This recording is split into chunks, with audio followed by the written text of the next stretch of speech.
পিছনে কথা কয়। আপনি যদি রাসূল হন, আমি আপনার উম্মত।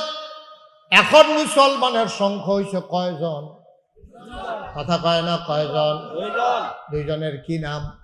এক নম্বরে আম্মাজান খাদিজা, দুই নম্বরে আবু বকর সিদ্দিক। বলেন সুবহানাল্লাহ।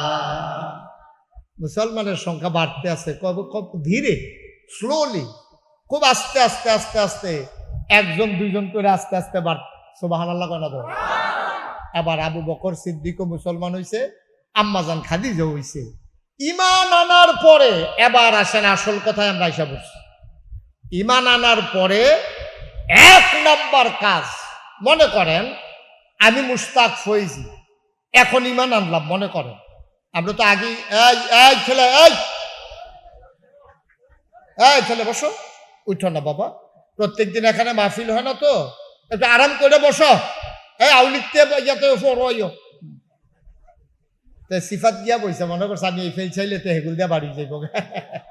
ভালো করে আরাম করে বো, লড়াচড়া করো না। মুরব্বী বইয়ালান না, বইয়ালান খেলি থাকবেন কতক্ষণ, আটকা দুপুরে একার উপরে পড়েন, বইয়ালান আরাম করে বইয়ালান। মার্শাল্লাহ। হ্যাঁ মানে জায়গা ধরে মার্শাল্লাহ, মার্শাল্লাহ সুন্দর হয়েছে তো। আমি তো মনে করছি লুক হয় না, না হয় তো তারা ডিব্বা পাচ্ছে যে দূরা ফুড়ে গেছে গে দূরে। রহমতের বৃষ্টি তো ঐতি আছে। আপনি গ্লাস দিলে গ্লাস ভরবো, জগ দিলে জগ ভরবো, বালতি দিলে বালতি ধরবো, ডেক্সি দিলে ডেক্সি ভরবো, ড্রাম দিলে ড্রাম ভরবো।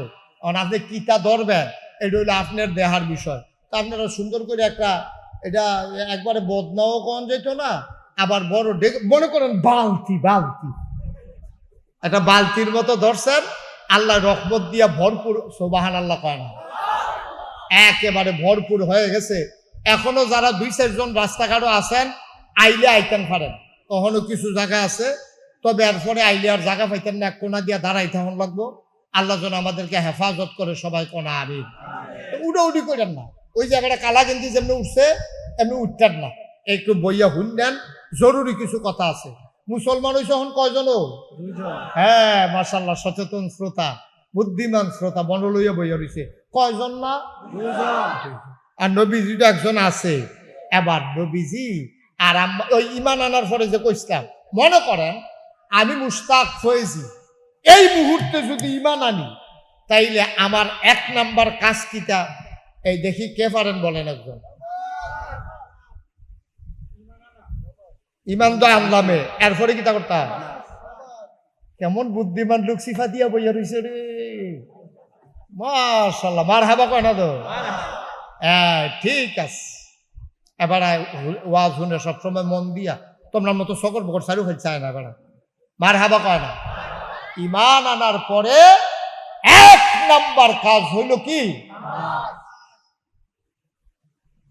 আল্লাহর নবীর কথা শুনে আম্মাজান খাদিজা রাদিয়াল্লাহু তাআলা আনহা ঈমান এনে ফেললেন।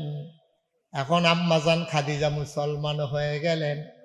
এখন এক নাম্বার কাজ হইল নামাজ।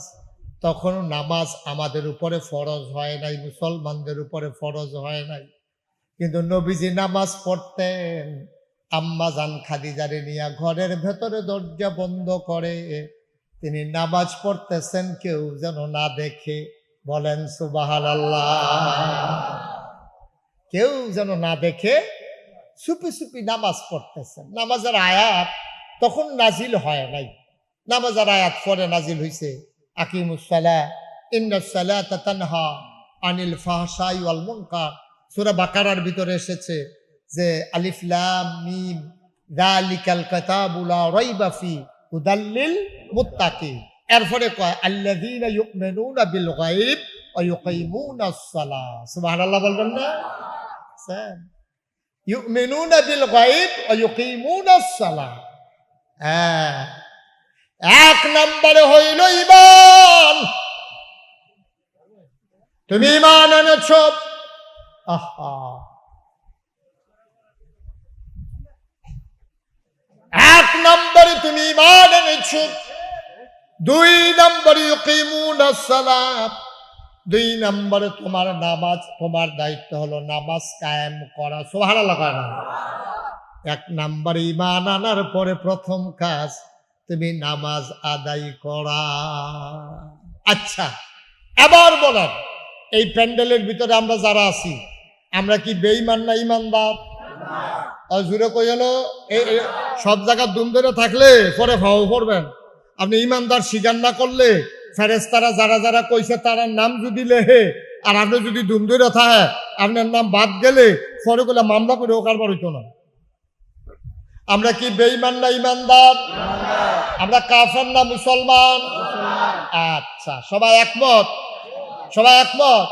তাইলে সবাই যদি একমত হইয়া থাকে, তাইলে এক নম্বরে ঈমান আনার পরে একটা মানুষ যখন বলবে যে লা ইলাহা ইল্লাল্লাহ মুহাম্মাদুর রাসূলুল্লাহ, বলার পরে এক নম্বরের কাজ কি?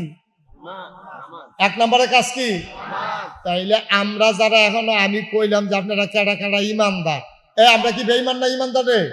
দেখি সবাই হাত তোলেন, কে কে ঈমানদার হাত তোলেন। হ্যাঁ, মাশাআল্লাহ, সবাই কোন আমিন, হাত নামান। তো মহিলারাও তো যারা ভিতরে আছে তারাও তো ঈমান আছে। আচ্ছা, এবার ঈমানদার হিসেবে লক্ষণ কি?